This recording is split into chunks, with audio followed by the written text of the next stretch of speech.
بعد أعوذ بالله من الشيطان الرجيم بسم الله الرحمن الرحيم اشرح لي صدري ويسر لي أمري واحلل عقدة من لساني يفقهوا قولي رب زدني علما اللهم إنا نسألك علما نافعا ورزقا طيبا وعملا متقبلا أما بعد.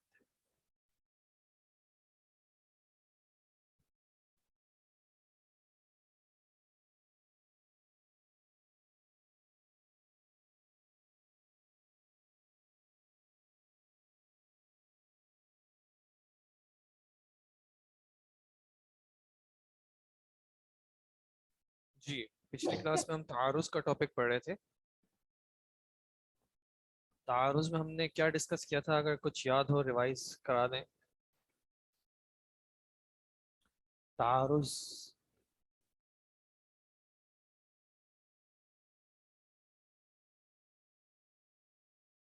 میرا نہیں ہوتا تو لاسٹ ویک والا فالو کر رہے ہیں. اچھا لاسٹ ویک والا فالو کر رہے ہیں. میں تو بھی میں کلاس لے سکتا ہوں.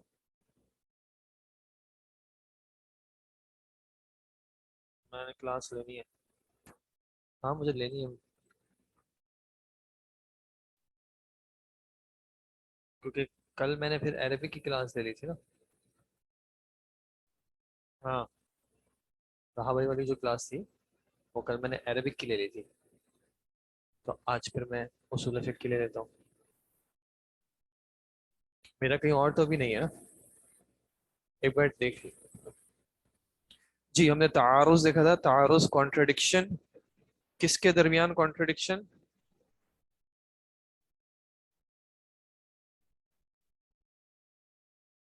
جی کس کے درمیان کانٹرڈکشن؟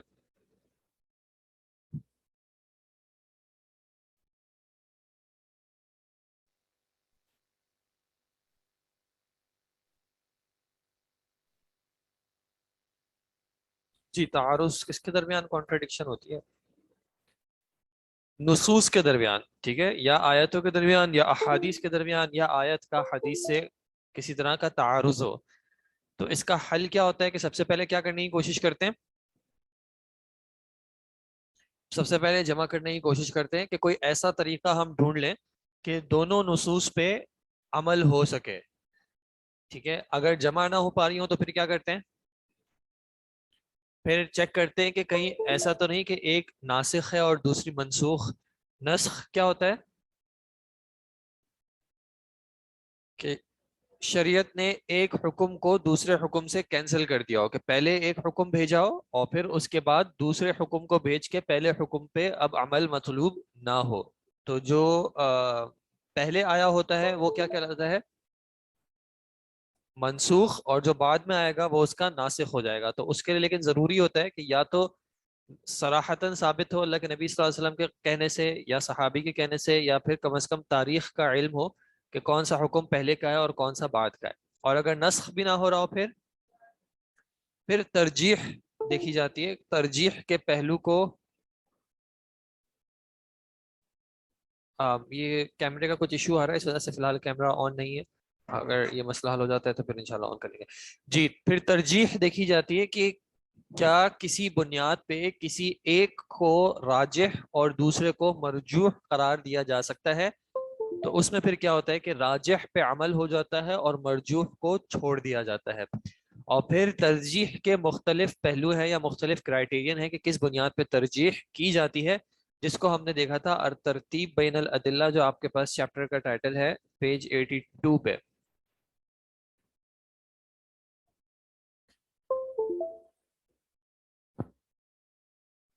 اچھا اگر ایسا ہو کہ جو نصوص ہے ان میں ظاہری طور پہ تعارض اس طرح کا ہو کہ ایک عام ہو اور دوسرے خاص ہو تو اس کا کیا حل ہوتا ہے؟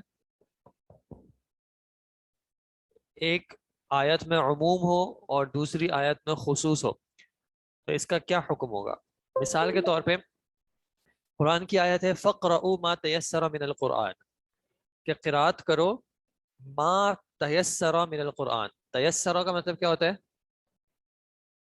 جو میسر ہو جو آسان ہو. یہاں پہ ما جو ہے یہ کون سا ما ہے؟ مائے موصولہ. اگر آپ کو یاد ہو مائے موصولہ کس چیز کا فائدہ دے سکتا ہے؟ اسم الموصول کس چیز کا فائدہ دے سکتا ہے؟ عموم کا. عموم کا. فَاقْرَؤُوا مَا تَيَسَّرَ مِنَ الْقُرْآنِ کا کیا مطلب ہے کہ قرآن سے پڑھ لو جو بھی کیا ہو، آسان ہو. اب جو بھی میں قرآن کا کون سا حصہ آتا ہے؟ پہلا پارا، دوسرا پارا، تیسرا پارا، بڑی صورت، چھوٹی صورت، ایک آیت، 5 آیتیں، 10 آیتیں، کیا شامل ہے؟ سب شامل ہے. ایک آیت بھی ہو وہ بھی شامل ہے، ایک صورت ہو چھوٹی وہ بھی شامل ہے، ایک بڑی صورت ہو وہ بھی شامل ہے، 10 پارے بھی شامل ہیں، پورا قرآن بھی شامل ہے. تو اس آیت میں کیا ہے؟ عموم، کہ جو آسان ہو وہ پڑھے. لیکن دوسری اگر ہمیں حدیث ملتی ہے کہ لا صلاۃ الا بفاتحۃ الکتاب، کہ سورہ فاتحہ کے بغیر نماز نہیں ہے. اب یہاں پہ کیا ہے؟ ایک آیت کیا کہہ رہی ہے کہ جو آسان ہو. اب جو میں سورہ فاتحہ ضروری تو نہیں ہے. جو میں اگر کسی نے سورہ کوثر پڑھ لی مثال کے طور پہ تو وہ بھی ہو گئی. تو ایک آیت میں عموم ہے اور دوسری حدیث میں کیا ہے؟ خصوص ہے. وہ خصوص کیا ہے؟ کہ نماز میں سورہ فاتحہ پڑھنا لازم ہے. یہ بات سمجھ میں آ رہی ہے کہ ایک آیت میں عموم ہے کہ جو پڑھنا ہے پڑھ لو، لیکن دوسری حدیث اس سے تعارض کر رہی ہے. کس طرح تعارض کر رہی ہے؟ کہ وہ کہہ رہی ہے کہ جو پڑھنے کا مطلب یہ نہیں ہے کہ جو پڑھنا ہے ایک آیت بھی پڑھنی ہے تو پڑھ لو. جو کا مطلب کیا ہے کہ کم از کم کیا پڑھنا ضروری ہے؟ کم از کم سورہ فاتحہ پڑھنا ضروری ہے، اس کے بعد کچھ اور پڑھنا ہے تو پڑھ لیں. تو اس طرح ان میں تعارض ہے کہ اگر ما تیسر من القرآن کو اس کے عموم پہ رکھتے ہیں تو حدیث جو ہے اس کے تعارض میں لگتی ہے کہ وہ پھر سورہ فاتحہ پڑھنا کیوں ضروری ہے. تو ایسی صورت میں کیا کہا جائے گا کہ ایک جگہ پہ عموم ہے، دوسری جگہ پہ تخصیص کر دی گئی. تو عموم کو عموم پہ رکھا جائے گا تخصیص کے بعد، کہ قرآن میں سے جو پڑھنا ہے پڑھ لیں، لیکن سورہ فاتحہ پڑھنا ضروری ہے. سورہ فاتحہ پڑھنے کے بعد جو پڑھنا ہے پڑھ لیں. تو سورہ فاتحہ کو لازم کر لیں، وہ خاص ہو چکی ہے. مثال کے طور پہ ایک استاد کہتا ہے کہ کلاس میں جو آنا چاہے آ جائے، لیکن پھر کہتا ہے لیکن یہ والے اسٹوڈنٹ نہ آئے. تو اس کا کیا مطلب ہے؟ دونوں باتوں میں تعارض ہے کیا؟ ظاہری طور پہ تو لگ رہا ہے، لیکن اصلاً تعارض کس وجہ سے نہیں ہے؟ کیونکہ اس جو آنے ہیں آ جائے میں سے خاص کر کے ایک شخص کو الگ کر دیا. کہ مثال کے طور پہ عامر صاحب جو ہیں وہ نہ آئے، تو اب عامر صاحب جو ہیں وہ جو کے حکم میں شامل نہیں ہے. تو وہاں پہ ایک آیت میں کیا تھا کہ جو پڑھنا ہے پڑھ لو، لیکن اس میں تخصیص کس چیز کی ہو گئی کہ جو پڑھنا ہے تو پڑھ لو، لیکن سورہ فاتحہ کو چھوڑ نہیں سکتے. استاد کہہ دے کہ کلاس میں سے جو باہر جانا چاہے چلے جائے، لیکن عامر صاحب آپ نہیں جا سکتے. تو عامر صاحب تخصیص والا حکم ان کو ملے گا، باقی سب کو عموم والا حکم ملے گا. تو اگر کسی آیت یا حدیث میں عموم ہو اور دوسری میں اس کی تخصیص آ جائے تو عموم کو عموم پہ رکھا جائے گا، تخصیص کو تخصیص کے اعتبار سے اس پہ عمل کیا جائے گا. تو اس صورت میں تعارض اس طرح کا نہیں ہوگا. پھر ہم ترجیح دیکھ رہے تھے کہ ترجیح کن بنیادوں پہ کی جا سکتی ہے. تو ان میں سے کچھ جو ہیں شیخ صاحب نے یہاں پہ ذکر کیے ہوئے ہیں. جیسے انہوں نے کہا کہ النص علی الظاہری، کہ وہ کلمہ یا وہ کلام جس کا ایک ہی معنی اور مراد ہو اس کو ترجیح دی جائے گی اس کلام پہ جس میں ایک سے زیادہ معنی کا احتمال ہو. والظاہر علی المؤول، کہ وہ معنی جو کہ متبادر الی الذہن ہے، جو کہ راجح معنی ہے، اس کو ترجیح دی جائے گی مرجوح معنی پہ. یعنی اگر ایک ہی ورڈ کے ایک سے زیادہ معنی ہو، ان میں سے ایک راجح ہے، تو راجح یعنی جو ظاہر معنی ہے اس کو ترجیح دی جائے گی مؤول تاویلی معنی پہ. ٹھیک ہے. مثال کے طور پہ وسع کرسیہ السماوات والارض، اب کرسی کا ایک ظاہری معنی ہے. وہ ظاہری معنی کیا ہے؟ کرسی. ظاہری معنی ہے کرسی، وہ آبجیکٹ جس پہ بیٹھا جاتا ہے. اور اس کا تعویلی معنی کیا ہو سکتا ہے؟ بادشاہت ہو سکتی ہے، پاور ہو سکتا ہے. تو اگر ان میں کانفلکٹ آ رہا ہو تو ترجیح کس کو دی جائے گی؟ ظاہری معنی کو دی جائے گی. ٹھیک ہے. کیونکہ ظاہری معنی جو ہے وہ متبادر الی الذہن ہے، الا یہ جو ہم نے تعویل میں پڑھا تھا کہ الا یہ کہ تعویل کی کیا آ جائے؟ نص آ جائے، دلیل آ جائے. اگر دلیل نہیں ہے کوئی اور تو پھر ظاہری معنی کو ترجیح دی جائے گی تعویلی معنی پر. ٹھیک ہے. پھر تیسرا انہوں نے کہا کہ المنطوق علی المفہوم، کہ وہ بات جس کو صراحتاً ذکر کر دیا گیا ہے اس کو ترجیح ملے گی اس بات پہ جس کو اشارتاً کہا گیا ہو. اگر ایک جگہ پہ بول دیے گئے ایک بات وضاحت سے تو اس کو ترجیح ملے گی اشارے کے اوپر. کہیں پہ اشارہ آ رہا ہو اور کہیں پہ صراحت آ رہی ہو تو صراحت کو جو ہے ترجیح ملے گی. چوتھا المثبت علی النافی، کہ ایک آیت یا حدیث جس میں کسی بات کا اس بات ہو رہا ہے اس کو اس بات پہ یا اس آیت پہ ترجیح دی جائے گی جس میں ایک چیز کی نفی ہو رہی ہے. ٹھیک ہے، جیسے اگر پیج 82، جیسے میں نے آپ کو بتایا تھا کہ اگر ایک صحابی کہتے ہیں کہ اللہ کے نبی صلی اللہ علیہ وسلم نے کعبہ کے اندر نماز نہیں پڑھی، اور دوسرے کہتے ہیں کہ آپ صلی اللہ علیہ وسلم نے کعبہ کے اندر نماز پڑھی، تو اس میں مثبت کون سے والے ہیں؟ جو کہہ رہے ہیں کہ انہوں نے پڑھی. اور نافی کون سے والے ہیں؟ جو کہ کہہ رہے ہیں نہیں پڑھی. تو کس کو ترجیح دی جائے گی؟ مثبت کو. کیوں؟ کیونکہ ہو سکتا ہے جو شخص نفی کر رہا ہو وہ اس وقت موجود نہ ہو جب انہوں نے پڑھی تھی. ٹھیک ہے. پانچواں جو انہوں نے شیخ صاحب نے رول بتایا ہے وہ کیا کہا ہے؟ الناقل عن الاصل علی المبقی علیہ لأن مع الناقل زیادت علم.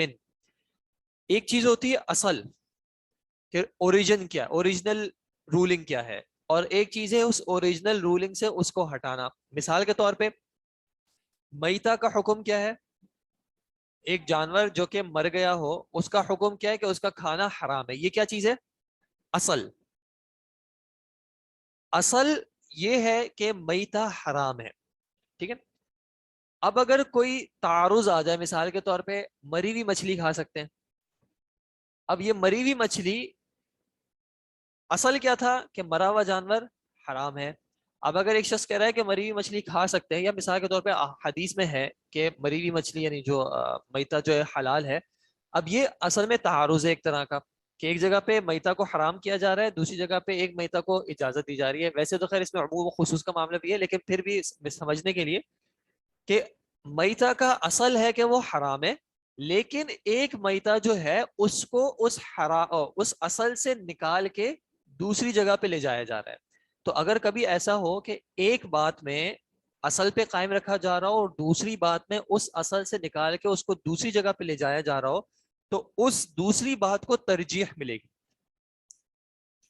کیونکہ اصل تو ویسے ہی قائم ہے. دوسرا شخص جب آ کے، یعنی دوسری آیت یا دوسری حدیث جب آ کے یہ کہہ رہی ہے کہ یہ اس سے نکال دیا گیا ہے، تو اس میں زیادہ علم ہے. ٹھیک ہے. کہ مچھلی کو مثال کے طور پہ اگر کہہ دیا جائے کہ مچھلی میتہ تو ہے لیکن اس کا الگ حکم ہے، اس کو اس اصل سے نکال دیا گیا ہے، تو یہ بات کو پریفرنس ملے گی بجائے اس قول کے کہ تمام میتہ حرام ہے تو اسے مچھلی کو بھی حرمت والی بات ملے. ٹھیک ہے جی، امید ہے کہ یہ بات کلیئر ہوگی. کہ اس کی کوئی اور ایگزامپل دے سکتے ہیں. جب آپ نے وضو کیا، مثال کے طور پہ جب آپ نے وضو کیا، تو اب آپ کی اصل کیا ہے؟ کہ آپ حالت وضو میں ہیں. اب اگر آپ کو شک ہو جاتا ہے یا کوئی شخص آگے کہتا ہے کہ بھائی مثال کے طور پہ ٹاپک ہمارا چل رہا ہے الترتیب بین الادلہ، وضو کی اصل کیا ہے؟ کہ جب انسان نے وضو کر لیا تو اس کی اصل کیا ہے؟ کہ وہ کھانے پینے سے کیا وضو ٹوٹتا ہے؟ نہیں ٹوٹتا. ٹھیک ہے. اب آپ نے مچھلی کھا لی، وضو نہیں ٹوٹ رہا. یہ اصل ہے کہ کسی چیز کے کھانے سے وضو نہیں ٹوٹتا. اب ایک شخص آ کے کہتا ہے یا ایک حدیث میں آتا ہے کہ اگر اونٹ کا گوشت کھایا ہے تو پھر وضو کریں، تو یہ آیت یہ حدیث کیا کر رہی ہے؟ اس اصل سے اس کو حکم کو ہٹا رہی ہے. ٹھیک ہے. تو اگر کہیں پہ اختلاف اس طرح کا آ جائے کہ ایک جگہ پہ اصل پہ اس بات کیا جا رہا ہو، اس کو باقی رکھا جا رہا ہو، اور دوسری کو اصل سے نکالا جا رہا ہو، تو پھر اصل سے جو نکالا جا رہا ہے اس کو ترجیح ملے گی. ٹھیک ہے. کیونکہ اس معاملے کو پھر الگ سے دیکھا جا رہا ہے، ورنہ اصل کی بتانے کی ضرورت نہیں ہوتی. میں نے شریعت نے یہ نہیں کہا کہ مثال کے طور پہ مرغی حلال ہے، شریعت نے یہ نہیں کہا کہ شتر مرغ حلال ہے، شریعت نے یہ نہیں کہا کہ کبوتر حلال ہے. کیوں؟ کیونکہ ان سب کو اصل پہ رکھا ہوا ہے. لیکن شریعت نے جس چیز کو کہہ دیا کہ اس کو اس اصل سے نکال دو، مثال کے طور پہ کیا کہا؟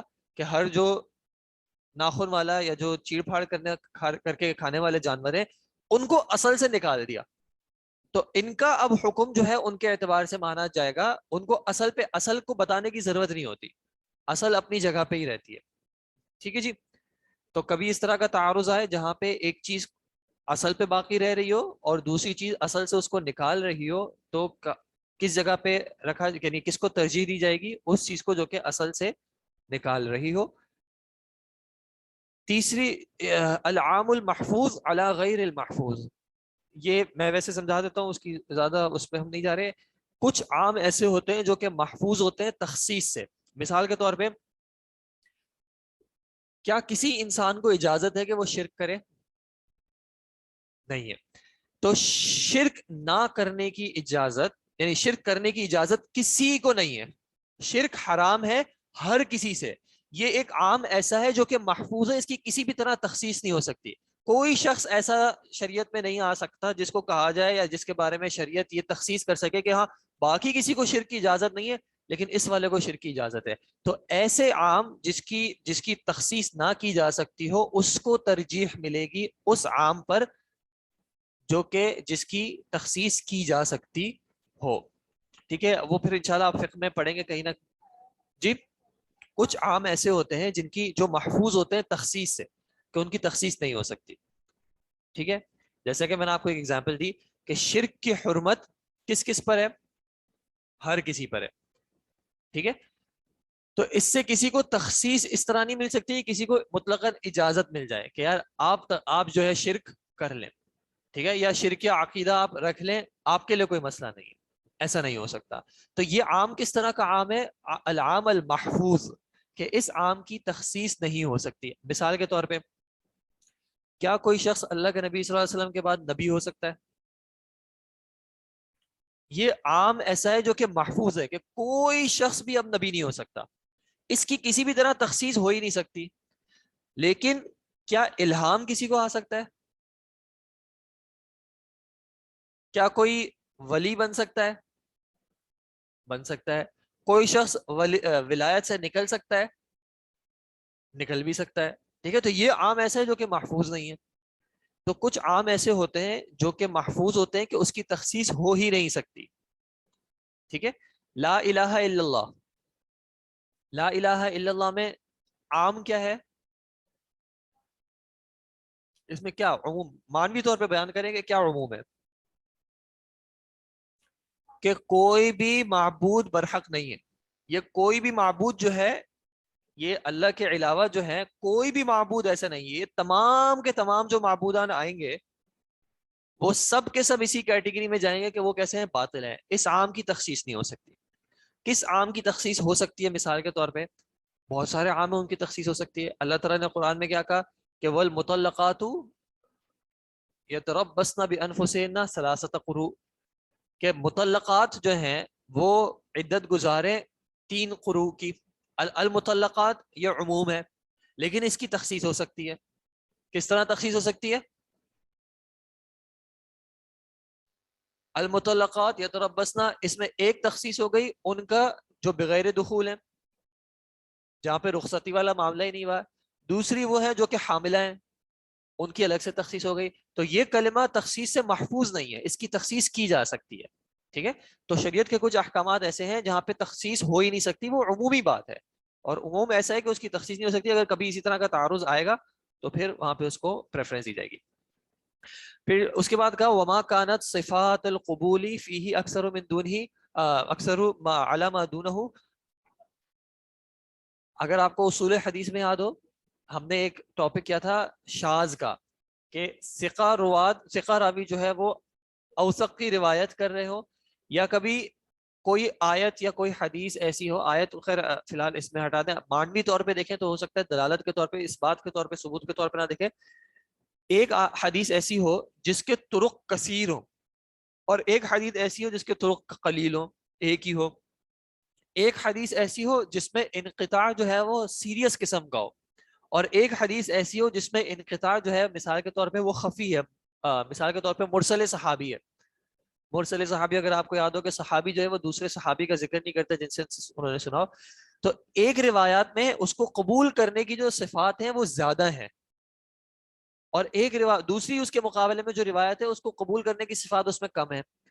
تو جس میں زیادہ صفات ہوں گی قبول کرنے کی اس کو ترجیح دی جائے گی. ٹھیک ہے، کہ ایک روایت ہے یا ایک معنی ہے اس کو 25 صحابہ ذکر کر رہے ہیں، اور دوسرا معنی ہے جس کو صرف ایک صحابی ذکر کر رہے ہیں، تو ترجیح کس کو دی جائے گی؟ جہاں پہ 25 لوگ کر رہے ہیں ان پہ زیادہ قبولیت یا زیادہ اس میں ان پہ صفات ہیں. ایک حدیث ایسی ہے جو صحیحین میں بھی مذکور ہے، جو امام نسائی نے بھی ذکر کی ہے، امام ابو داؤد نے بھی ذکر کی ہے، اور ایک حدیث ایسی ہے جس کو مثال کے طور پہ صرف مصنف ابی شیبہ نے ذکر کیا ہے. تو کس میں صفات قبولیت کی زیادہ ہے؟ جس کو زیادہ محدثین نے قبول کیا ہے.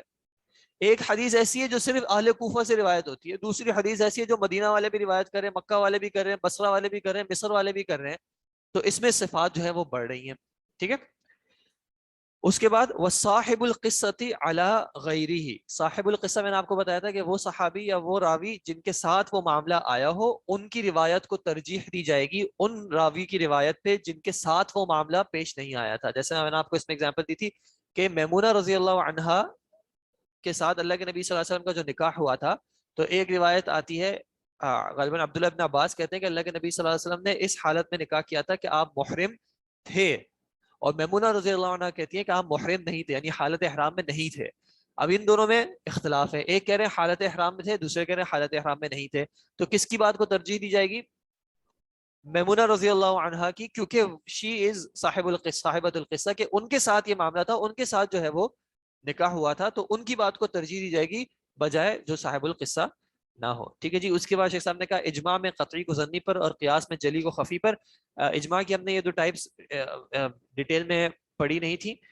ویسے قطعی اس اجماع کو کہتے ہیں جس کے لیے آپ کو زیادہ دلیل تلاش کرنے کی ضرورت نہیں ہوتی، زیادہ تفتیش کرنے کی ضرورت نہیں ہوتی، زیادہ ڈھونڈنا نہیں پڑتا. بہت ساری باتیں، مثال کے طور پہ امت کا اجماع ہے کہ 5 نمازیں فرض ہیں، کسی نے چھٹی کا دعویٰ نہیں کیا، کسی نے 4 کا نہیں کہا. تو اس طرح وہ اجماع جو قطعی طور پہ ثابت ہو ان کو پریفرنس ملے گی ان اجماع پہ جو کہ ظنی طور پہ ثابت ہو، کہ کوئی ایک کہہ رہے ہیں کہ بھائی اجماع ہوا تھا، باقی کوئی کہہ نہیں رہا کہ اجماع ہوا تھا. اور قیاس میں جلی کو خفی پر. قیاس میں اگر آپ کو یاد ہو میں دیکھا تھا کہ علت جو ہے، اگر علت نص سے ثابت ہے کہ اس حکم کی علت یہ تھی، تو وہ قیاس کہلاتا ہے جلی. اس پہ جب بھی قیاس ہوگا تو وہ قیاس ہوگا جلی. اور اگر اس کی علت جو ہے وہ نص میں صراحتاً ذکر نہیں ہے، بلکہ مجتہد نے استنباط کیا ہے، اس کو اخذ کیا ہے، ڈرائیو کیا ہے، خود معنی سمجھنے کی کوشش کی ہے کہ یہ وجہ ہوگی جس کی وجہ سے شریعت نے یہ حکم دیا ہوگا، تو وہ قیاس ہوگا خفی. تو جہاں پہ علت جو ہے وہ منصوص ہو، یعنی نصوص میں خود وارد ہو گئی ہو، اللہ تعالیٰ کہہ رہے ہیں کہ یہ حکم اس وجہ سے دیا ہے. مثال کے طور پہ قتل سے کیوں منع کیا؟ اس کی علت کیا دی؟ کیونکہ اس میں تمہاری جانوں کی حفاظت ہے. تو یہ حفاظت نفس جو ہے وہ قتل کی حرمت کی علت ہے. اب یہ نص سے ثابت ہو رہی ہے. تو ہر وہ چیز جس میں نفس کی حفاظت ہوگی وہ ہمارے لیے لازمی ہوگی، اور ہر وہ چیز جس میں نفس کی حفاظت جو ہے وہ ایٹ سٹیک ہوگی، ضائع ہو سکتی ہے جان، وہ پھر حرمت کے اس میں آ جائے گی. تو یہ نص جو ہے وہ یہ علت جو ہے نص سے ثابت ہے. کچھ علتیں ایسی ہوتی ہیں جو نص سے ثابت نہیں ہوتی. مثال کے طور پہ مچھلی کو کیوں حلال کیا ہے؟ مچھلی میتا ہے لیکن اس کو حلال کیوں کیا ہے؟ سمندر کا میتا حلال ہے لیکن کیوں؟ علت کیا ہے؟ اس کی وجہ کیا ہے؟ آپ استنباط کر سکتے ہیں. آپ استنباط کیا کر سکتے ہیں؟ مثال کے طور پہ جب لوگ بحری سفر پہ جائیں گے تو وہ کہاں سے شکار کریں گے؟ اتنا سارا سامان لے کے تو نہیں جا سکتے، اور مچھلی کو شکار کرنا بہت مشکل ہے کہ آپ نکالیں گے وہ ویسے ہی مر جائے گی اس کا. اب یہ کیا استنباط آتے ہیں. شریعت نے کہیں پہ کہا نہیں ہے کہ اس وجہ سے آپ کو اس چیز کی اجازت دی جا رہی ہے. یا جرات جو ہوتی ہے، ٹیٹی جو کہلاتی ہے، کہ اس کا میتا بھی حلال ہے، اس کی وجہ کیا ہے؟ اب وہ ایک فقی یا جو مجتہد ہے وہ کوشش کر سکتا ہے، لیکن اس کے اوپر اگر قیاس کیا جائے گا تو وہ قیاس کہلائے گا خفی، کیونکہ اس کی علت جو ہے وہ نصوص سے ثابت نہیں ہے. ٹھیک ہے جی. اس کے بعد آگے چلتے ہیں. مصنف ابن شیبہ جو ہے وہ بھی ایک حدیث کی کتاب ہے. ٹھیک ہے، حدیث کی کتاب جی. المفتی والمستفتی، جی یہ آپ ریڈ کریں. یہ آسان سا چیپٹر ہے، اس میں کوئی خاص وہ بات نہیں ہے. اس کو ہم ریڈ کر کے ہی انشاءاللہ بیچ میں ڈسکشن کر لیں گے اگر کوئی ضرورت ہوگی. مفتی آپ کو پتہ ہے کیا ہوتا ہے؟ ہر کوئی مفتی ہوتا ہے فتویٰ دینے والا. اور مستفتی کس باب سے؟ کون سے باب سے؟ باب استفعال سے. باب استفعال میں کیا معنی ہوتا ہے؟ طلب کرنے کا. طلب کرنے کا. تو مستفتی کون ہو جائے گا؟ جو کرنے والا. تو مستفتی اصل میں سائل ہے جو کہ سوال کر رہا ہے، اور مفتی جو ہے وہ جواب دینے والا ہے. جی مائک میں اگر ریڈ کر لیں پلیز.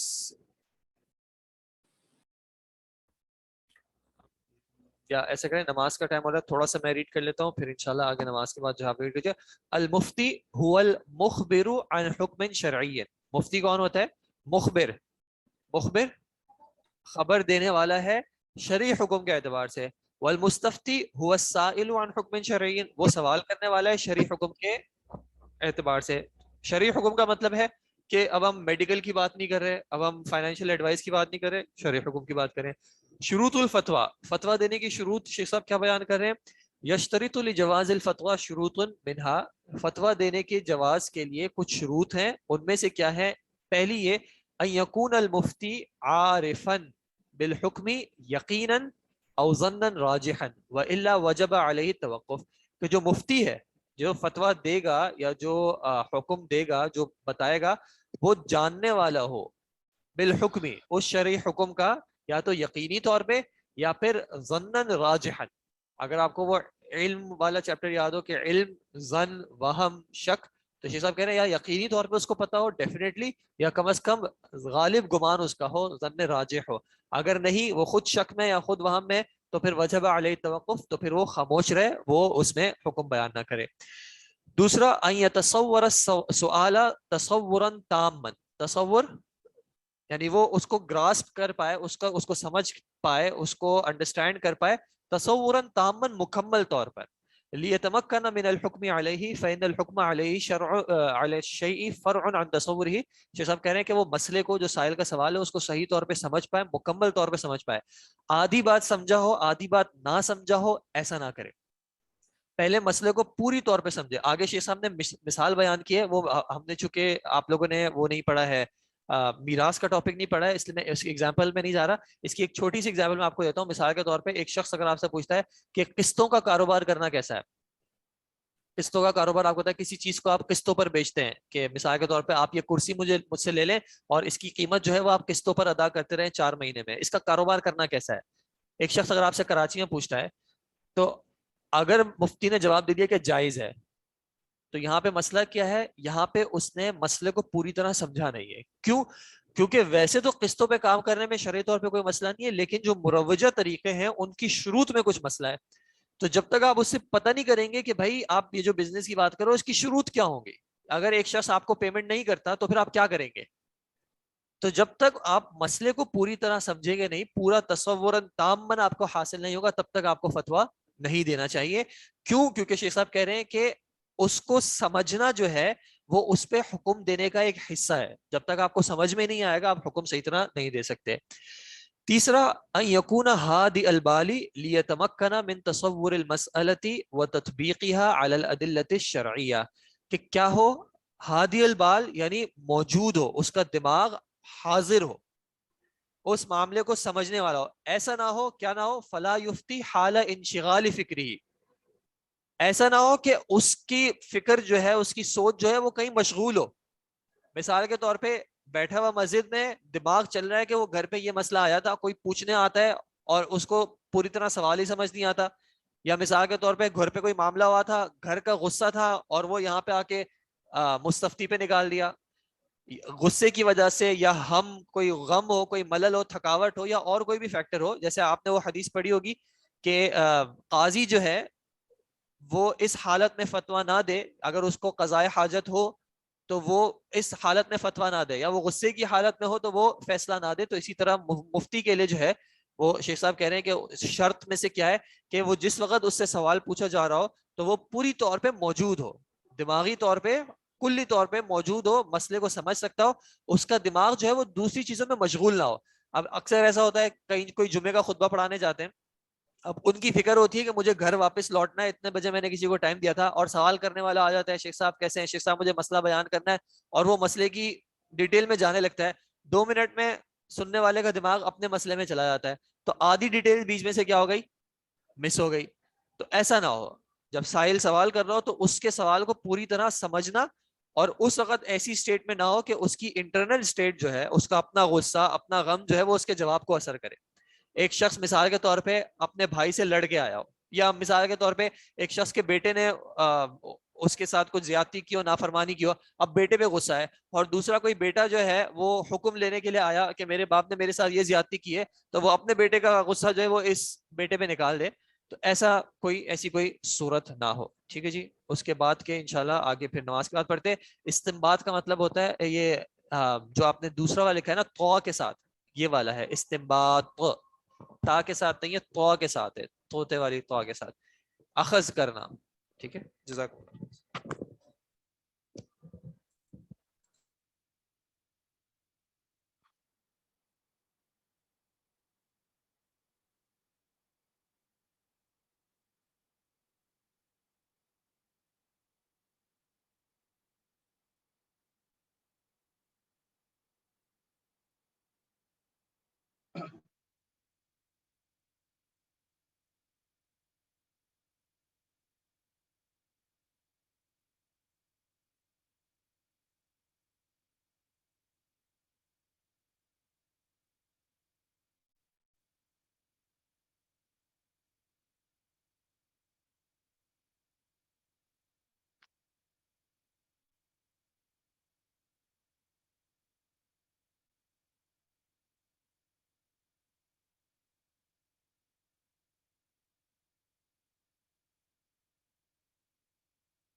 السلام علیکم ورحمۃ اللہ وبرکاتہ. الحمد للہ رب العالمین والصلاۃ والسلام علی سید الانبیاء والمرسلین اما بعد. جی آپ کون سا سیکنڈ پوائنٹ کہہ رہے تھے؟ سیکنڈ پوائنٹ یہ تھا ان یتصور السؤال تصورا تاما، کہ مفتی جو ہو وہ معاملے کو پوری طرح سمجھ پائے، اس کا تصور جو ہے اپنے ذہن میں پوری طرح کریٹ کر پائے، ایسا نہ ہو کہ مسئلے کو آدھا سمجھے اور آدھا نہ سمجھے. ٹھیک ہے جی.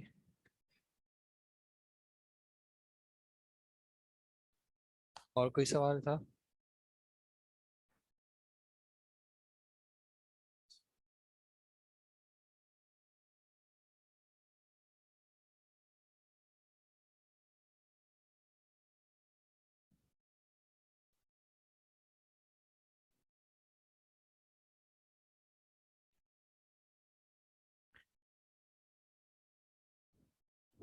ٹھیک ہے. آگے وَيُشْتَرَطُ لِوُجُوبِ الْفَتْوَى شُرُوطٌ مِنْهَا، یہ پلیز پڑھ لیں کوئی.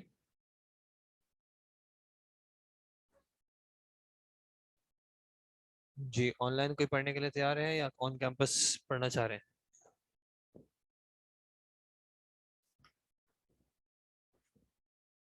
یا پھر میں پڑھوں؟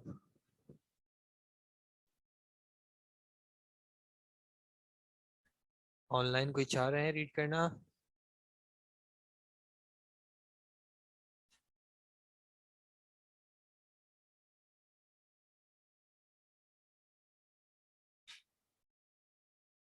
اوکے جی.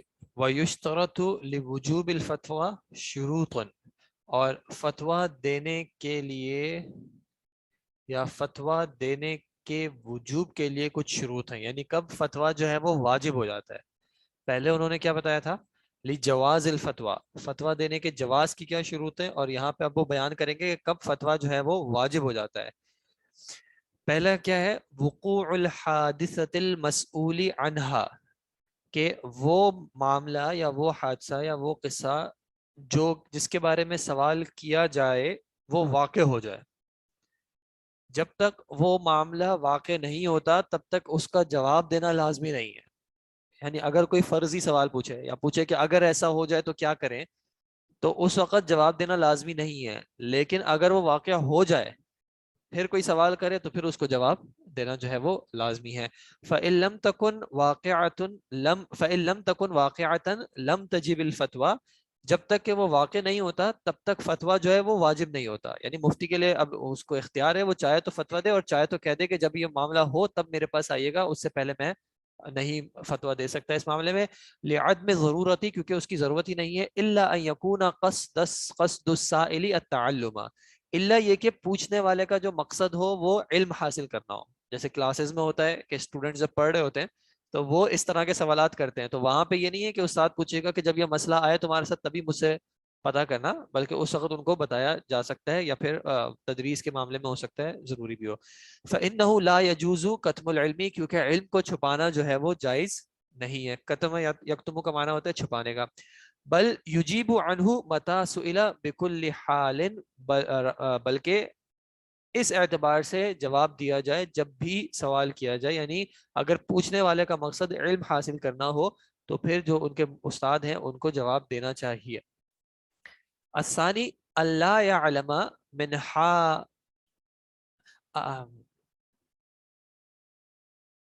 ان يعلم، مطلب اللہ يعلم کہہ لیں، اللہ يعلم من حال السائل ان قصده التعنت او تتبع رخص او ضرب آراء العلماء بعضها ببعض. یعنی آپ کو پتہ چل جائے، یا جو مفتی ہے اس کو پتہ چل جائے کہ اگر مفتی کو یہ پتہ چل جائے کہ پوچھنے والے کا جو مقصد ہے نا سوال کرنے سے وہ کیا ہے، وہ جس سے پوچھا جا رہا ہے. مثال کے طور پہ میں آپ کے پاس آؤں اور میں آپ سے سوال پوچھوں، اگر آپ کو یہ سمجھ میں آ جائے کہ میرا آپ سے سوال پوچھنے کا مقصد جو ہے وہ آپ کو نیچا دکھانا ہے، یا مجھے اپنا علم جھاڑنا ہے، یا پھر مجھے رخصتیں چاہیے. رخصتیں مثال کے طور پہ لوگ کہتے ہیں نا شیخ کوئی تو راستہ نکال دیں، کوئی تو ایسی معاملہ ہوگا، کوئی جواز کا پہلو نکلتا ہوگا، اور آپ کو پتہ چل جائے کہ سامنے والا جو سوال کر رہا ہے اس کا اصل مقصد دین پہ عمل کرنا نہیں، اس کا مقصد کوئی چور راستہ نکالنا ہے. او ضرب آراء العلماء، یعنی کہ وہ کیا چاہ رہا ہے، وہ پہلے سے مسئلہ کسی سے پوچھ کے آیا ہوا ہے لیکن وہ پھر کسی اور سے پوچھ کے ان کے اقوال میں مقابلہ کرنا چاہ رہا ہے. جیسے رمضان میں اکثر ہوتا ہے کہ کسی سے ایک سوال پوچھتے ہیں، جیسے مسجدوں میں ہوتا ہے نا، ہمارے یہاں کے آخری دنوں میں تاخراتیں جو ہوتی ہیں اس میں مختلف علماء آ کے دروس دیتے ہیں. تو 21ویں رات کو جو آئیں گے ان سے مسئلہ پوچھیں گے، پھر 22ویں رات کو جو آئیں گے ان سے بھی وہی مسئلہ پوچھیں گے، 23ویں جو آئیں گے ان سے بھی، اور ان کو بتائیں گے کہ انہوں نے تو یہ کہا تھا اور انہوں نے تو یہ کہا تھا. تو اگر کسی کا قصد یہ ہو اور ایسا شخص آپ سے سوال پوچھتا ہے تو اس کو جواب دینا جو ہے وہ واجب نہیں ہے. کچھ جگہوں پہ ہو سکتا ہے اس کو جواب نہ دینا واجب ہو تاکہ وہ شخص اپنی اس رخصتوں میں آگے نہ بڑھ جائے.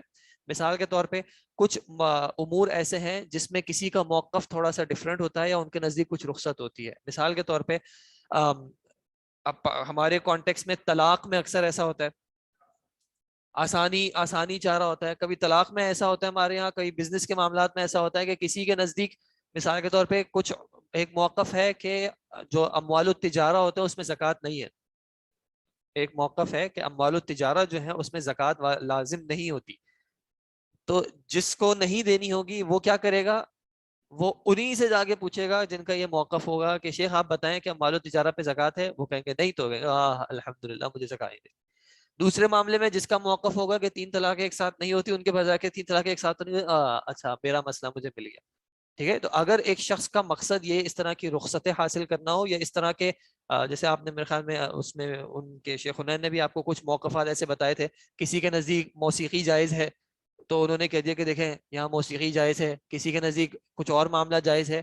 تو یہ رخصتیں جو ہیں یا اس طرح کے جو افکار ہیں اس طرح کی اگر ان کو پیچھے پڑنا ہو یا پھر جن سے پوچھا جا رہا ہو ان کو نیچا دکھانا مقصود ہو کہ آپ کو نہیں آتا یا مجھے آپ سے زیادہ آتا ہے، تو پھر ایسے معاملے میں جو مفتی ہے وہ اس چیز کا اینالائز کرے کہ سامنے والے کو جواب دے کے اس کا مسئلہ حل کیا جا سکتا ہے یا جواب نہ دے کے مسئلہ حل کیا جا سکتا ہے. کبھی کسی نے بتا دیا کہ شیخ ان سے پوچھا تھا آپ بھی بتا دیں، تو کہہ سکتے ہیں آپ نے ان سے پوچھ لیا، وہ ماشاءاللہ عالم دین ہے، ان کے موقف پہ عمل کریں، انہوں نے دلیل دی ہو کہ ان کے موقف پہ آپ عمل کریں، تاکہ وہ یہ نہ کر سکیں. جیسے میں نے کون سا مسئلہ مشاہدہ کیا تھا کہ جیسے مسجدوں میں کیا عشاء کے بعد تراویح ہو جاتی تھی اور پھر رات کو کیا ہوتا تھا قیام اللیل. تو اب کسی کے نزدیک وہ کہتے ہیں کہ نہیں ایک ہی مسجد میں یہ دونوں چیزیں نہ کریں. کسی نے کہا کہ جائز ہے، کوئی مسئلہ نہیں ہے، امام مختلف ہے. تو وہ جو جائز کہہ رہے ہیں ان کو جا کے کہہ رہے ہیں کہ انہوں نے تو یہ بولا، اور جو منع کر رہے ہیں ان کو جا کے کہہ رہے ہیں کہ انہوں نے تو یہ بولا. اور مقصد کیا ہے اس طرح کا ٹکراؤ کرنا. آپ ایک کی بات سنیں جن پہ آپ کا دل مطمئن ہوتا ہے، یا ان کو جا کے بولنے کی کیا ضرورت ہے، انہوں نے اپنا موقف بتا دیا، آپ ان کا موقف سن لیں. آپ کو ان کی جو دلیل ہے وہ زیادہ حق کے قریب رکھتی ہے اس کو لے لیں. ان کو یہ کیوں بتائے کہ نہیں انہوں نے تو یہ کہا تھا. اس طرح علماء کے درمیان بھی جو ہے آپس میں اختلافات جنریٹ کرنے کا اگر مقصد ہو تو پھر ایسے سائل کو جواب اس کے اعتبار سے دیا جائے گا. جی جیسے حلی کے درمیان، حلی میں بھی ایک اختلاف ہے کہ جو عام طور پہ عورتوں کے استعمال میں جو زیور ہوتا ہے، سونا ہو گیا یا چاندی، اس پہ زکوٰۃ ہے یا نہیں. اس میں بھی ایک اختلاف ہے کہ حلی میں زکوٰۃ نہیں ہے. اور یہ ہم تقلید کا معاملہ جب کریں گے تو اس میں پھر یہ مسئلہ انشاءاللہ اور تفصیل سے دیکھ لیں گے. تیسرا یہ کہ اللہ یترتب علی الفتوی ما هو اکثر منها ضررا، کہ فتویٰ دینے سے زیادہ بڑا ضرر نہ ہو رہا ہو. فإن ترتب علیہا ذلك وجب الامساک عنها، اگر ایسا ہو، کبھی ایسا ہوتا ہے کہ ایک معاملہ ویسے ہی خراب ہو رہا ہوتا ہے اور جو اگر فتویٰ دیا جائے تو اس سے وہ معاملہ اور خراب ہو سکتا ہے. مثال کے طور پہ کسی جگہ کی دو پارٹیز کے آپس کے درمیان ایک کانفلکٹ ہو چکا ہے اور وہ آپ سے فتویٰ اس بات پہ لینے کے لیے آیا ہے کہ آپ کو پتا ہے کہ اگر آپ نے فتویٰ دیا تو یہ معاملہ اور خراب ہو جائے گا، تو پھر ایسی صورت میں فتویٰ دینا جو ہے وہ جائز نہیں ہے. کیونکہ شریعت کے مقاصد میں سے ایک مقصد کیا ہے کہ جلب المنافع و درء المفاسد. جلب المنافع، منافع کہتے ہیں منفع، فائدے، کہ فائدوں کو حاصل کیا جائے اور مفاسد، مفسدات کو دور کیا جائے یا ان کو کم کیا جائے. تو اگر کسی معاملے میں ایسا ہے کہ فتویٰ دینے سے مفسدہ بڑھ سکتا ہے، فساد بڑھ سکتا ہے، تو پھر ایسے فتوے کو چھوڑ دیا جائے. مثال کے طور پر ایک ایگزامپل دیتا ہوں. کچھ علماء کا یہ موقف ہے کہ چاند کی جو رویت ہے وہ ایک ہی ہوتی ہے، پوری دنیا میں ایک ہی ہوتی ہے. ایک جگہ پہ ہو گیا تو پوری دنیا اسی پہ عمل کرے گی. یہ مشہور قول نہیں ہے، ایک آپ کے شاذ قول ہے کچھ کا ہے. اب کیا ہے، اگر آپ کا یہ ماننا ہے بھی، لیکن اگر آپ نے سوسائٹی میں اس بات کو کہا تو پھر کیا ہوگا. ہمارے ہاں ویسے ہی جیسے وہ اوپر والوں کا نیچے والوں کا اختلاف ہوتا رہتا ہے، آپ نے اوپر سے یہ بات بھی کر دی تو پھر کیا ہوگا کہ مسلمانوں کے درمیان اور تفریق ہوگی. آپ کا موقف اپنے لیے جائز ہوگا، لیکن اس موقف کی تشہیر کرنا یا کوئی پوچھنے کے لیے اور اس کو یہ کہنا کہ نہیں آپ بھی اس ملک کے اعتبار سے کریں، یہ دویت تو ایک ہی ہوتی ہے. اس سے اگر زیادہ بڑا ضرر ہونے کا خدشہ ہو تو پھر ایسے معاملے میں فتویٰ نہ دیا جائے. پھر شیخ صاحب پہلے انہوں نے بیان کیا کہ فتویٰ دینے کے یعنی فتویٰ کب دینا جائز ہے اس کی کیا شروط ہیں. پھر شیخ صاحب نے بیان کیا کہ فتویٰ کب دینا واجب ہے اس کی کیا شروط ہیں. اب شیخ صاحب بیان کریں کہ مستفتی یعنی سائل کے لیے کیا ضروری ہے. سائل کے لیے کیا ضروری ہے. ان یرید، آپ لوگوں کے پاس اردو ہے تو آپ اس میں سے ترجمہ دیکھ لیجیے گا، میں اس کو مختصراً بیان کر دیتا ہوں، اس میں کوئی ایسی زیادہ ٹیکنیکل بات نہیں ہے. کہ اس کا ارادہ کیا ہو فتویٰ حاصل کرنے کا، الحق کا، کہ وہ حق حاصل کرنا چاہ رہا ہو اور کیا کرنا چاہ رہا ہو، والعمل بھی، کہ اس پہ عمل کرنا ہو، کہ جب مجھے حق مل جائے گا تو میں اس پہ انشاءاللہ کیا کروں گا، عمل کروں گا. صرف مزے کے لیے پتہ کرنا یا دوسروں کو تنگ کرنے کے لیے پتہ کرنا یا دوسروں کی زندگی مشکل کرنے کے لیے پتہ کرنا یا رخصتیں تلاش کرنا، یہ مقصد نہ، یا کوئی اور برا مقصد نہ ہو. ٹھیک ہے. جیسے شیخ صاحب نے تفسیر کی اس میں بیان کرتے ہیں، اب جیسے ربا کے معاملات ہیں، اگر آپ نے اسلامک بینکنگ وغیرہ یا اس طرح کی کچھ چیزیں سنی ہو تو اس میں اگر دو موقف ہیں تو کچھ لوگ کیا کرتے ہیں کہ جب اپنا لینے کا معاملہ آتا ہے تو وہ کہتے ہیں یار اس والے عالم کے پاس جا کے پوچھتے ہیں، اور جب دینے کا معاملہ آتا ہے تو کہتے ہیں اس والے عالم کے پاس جا کے پوچھتے ہیں، کیونکہ جب میں لے رہا ہوں تو مجھے اس کے موقف میں فائدہ ہے اور جب میں دے رہا ہوں تو اس کے موقف میں فائدہ ہے. تو پھر یہاں پہ کیا ہے، یہاں پہ شریعت پہ عمل کرنا مقصد نہیں ہے، یہاں پہ اپنا مفاد، اپنا مقصد حاصل کرنا مسئول ہے. تو ایسا یہ اس کا مقصد نہیں ہونا چاہیے. دوسرا کیا ہے کہ وہ اسی شخص سے پوچھے جس کے بارے میں وہ جانتا ہو کہ اس کے پاس علم ہے، یا اس کا غالب گمان ہو کہ اس شخص کے پاس علم ہوگا. اب مثال کے طور پہ ہمیں کیسے پتہ چلتا ہے، نہیں ہمارے کانٹیکس میں کس طرح پتہ چلتا ہے کہ یا تو مثال کے طور پہ انہوں نے کسی معروف مدرسے سے پڑھا ہو، یا معروف اساتذہ نے یا مشائخ نے ان کے بارے میں توثیق کی ہو کہ ہاں یہ شخص جو ہے ان سے آپ پوچھ سکتے ہیں، یا پھر وہ کسی ایسی مسند پہ ہو جہاں پہ ہمارا غالب گمان نہیں ہوتا ہے کہ اس مسند پہ اس جگہ پہ پہنچنے کے لیے ایک شخص نے علم حاصل کیا ہوگا. تو یہ غالب گمان ہے. ٹھیک ہے. راہ چلتے ہوئے یا مسجد میں کوئی جیسے ہوتا ہے کہ وہ ایسا لگ رہا ہے جو زیادہ بول رہے ہیں کہ ان کو تو پتہ ہی ہوگا، ان سے پوچھ لیں، ایسا معاملہ نہ ہو. مسجد میں ایک شخص قرآن پڑھ رہا ہے، ایسا ہوتا ہے مسجد میں آپ جا کے تھوڑی دیر قرآن پڑھنے لگیں، جو ایک عام شخص ہوتا ہے، آپ مثال کے طور پہ ان علاقوں میں چلے جائیں جہاں پہ پڑھنا لکھنا اتنا عام نہیں ہے، تو وہ لوگ جو بھی قرآن پڑھو اس سے آگے پوچھنے لگتے ہیں کہ شیخ صاحب یہ بتا دیں. جس کی تھوڑی بڑی داڑھی ہوتی ہے وہ مولانا صاحب بن جاتے ہیں، ان سے پوچھا جا رہا ہوتا ہے. تو ایسا نہ کریں، سوال انہی سے کریں جیسے قرآن میں اللہ تعالیٰ نے کہا فَاسْأَلُوا أَهْلَ الذِّكْرِ إِن كُنتُمْ لَا تَعْلَمُونَ. اہل ذکر جو ہے وہ آپ کو تلاش کرنے جو آپ کے ایکسس میں ہو، جن کے بارے میں آپ جانتے ہو یا آپ کا غالب گمان ہو کہ یہ شخص جو ہے وہ فتویٰ کا اہل ہے. اور اگر کبھی ایسا ہو جائے کہ آپ کے پاس ایک سے زیادہ کا آپشن ہو تو ان کا اختیار کیا جائے جو کہ آپ کے اعتبار سے زیادہ ثقہ ہو یا زیادہ اوثق ہو، زیادہ علم میں زیادہ ہو، تقوی میں زیادہ ہو، ان سے جو ہے وہ فتویٰ لیا جائے. یا پھر کسی معاملے میں آپ جانتے ہو کہ ان کی ایکسپرٹیز زیادہ ہے، مثال کے طور پہ کسی کی میراث کے معاملے میں زیادہ ایکسپرٹیز ہے تو آپ ان سے پتہ کرنے کی کوشش کریں. کسی کی اگر امور بیتیہ میں، گھریلو معاملات میں ان کی ایکسپرٹیز زیادہ ہے تو ان سے پتہ کرنے کی کوشش کریں. کسی کے عبادات میں زیادہ ہے تو ان سے پتہ کرنے کی کوشش کریں وغیرہ. تیسرا شیخ صاحب نے کیا بیان کیا کہ ان یصف حالتہ وصفا صادقا دقیقا، کہ اپنا پورا مسئلہ سچے طریقے سے اور ساری ڈیٹیل میں بتا دے، جو کہ ریلیونٹ ڈیٹیل ہو سب وہ بتا دے، چھپائے نہیں. کیونکہ چھپانے سے جو ہے وہ ظاہر سی بات ہے حکم تبدیل ہو جاتا ہے. اگر کچھ پتا ہوگا تو حکم کچھ اور ہوگا، ایڈیشنل ڈیٹیل آئے گی تو حکم کچھ اور پتہ چل جائے گا. مثال کے طور پہ ایک میں شیخ صاحب نے جیسے اگزامپل بیچ میں دی تھی، میں آپ کو بتاتا ہوں. بھائی بہن جو ہوتے ہیں، بھائی بہن، اب بھائی بہن ہمارے یہاں ویسے اتنا رواج نہیں ہے، کچھ گھرانوں میں ایسا ہوتا ہے. بھائی بہن شریعت کے اعتبار سے 3 طرح کے ہوتے ہیں. ایک وہ ہوتے ہیں جن کے ماں باپ دونوں سیم ہیں، ایک وہ ہوتے ہیں جن کے باپ سیم ہے، اور ایک وہ ہوتے ہیں جن کے ماں سیم ہے. وراثت میں ان تینوں کے الگ احکامات ہیں.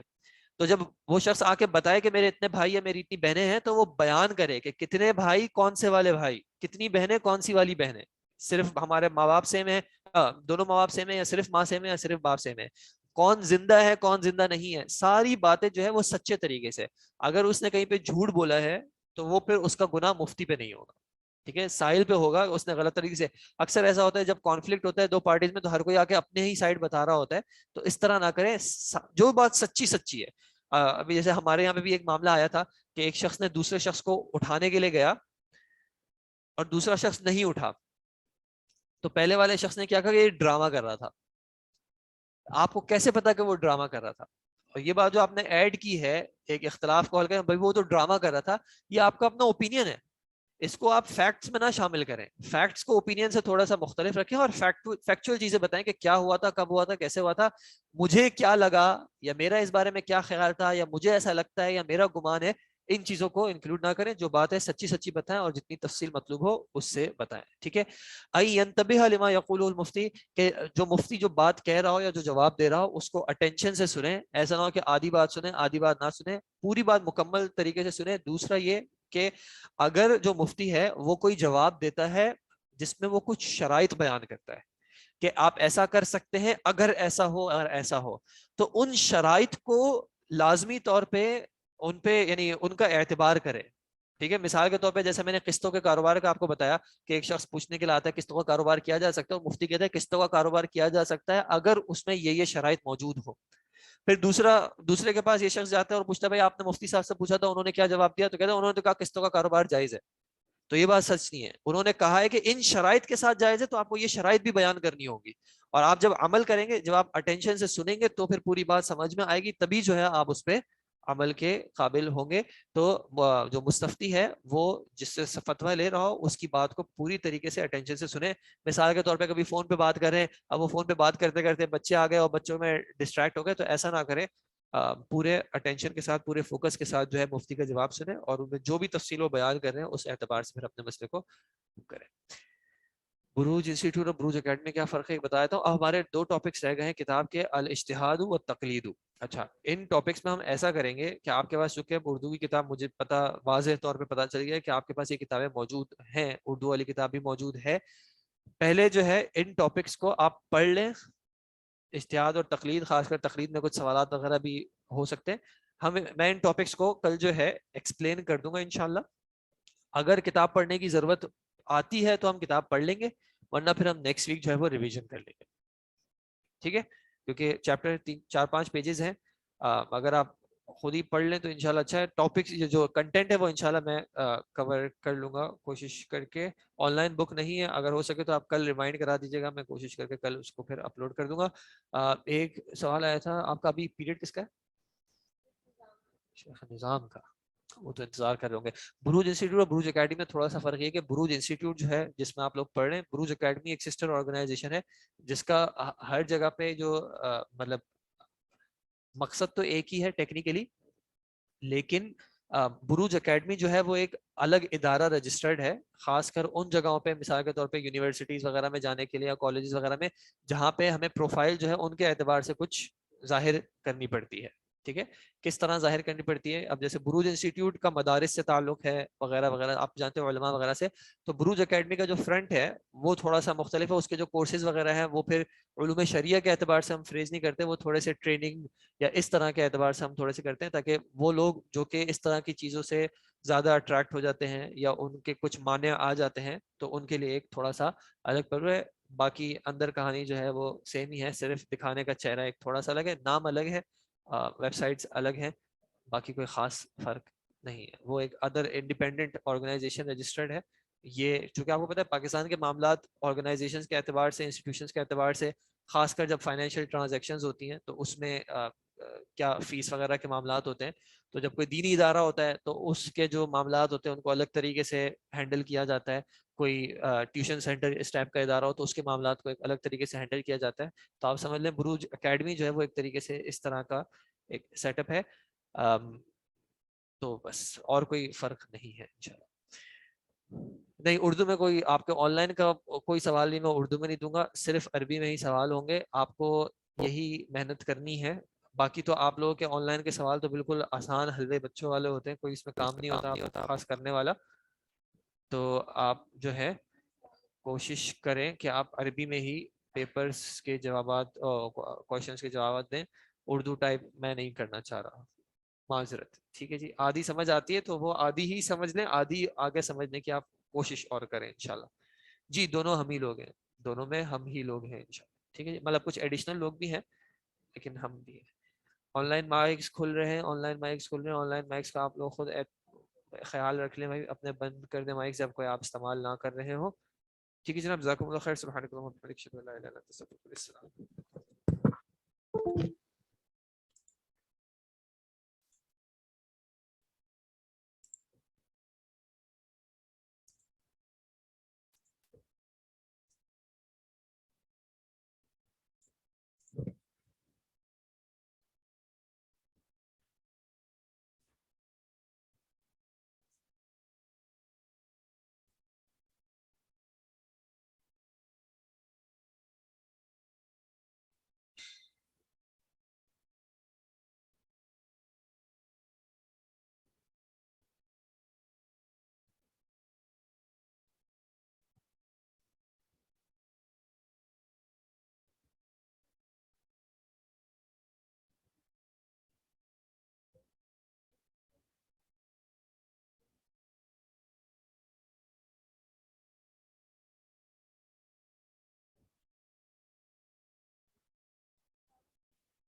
السلام علیکم ورحمۃ اللہ وبرکاتہ.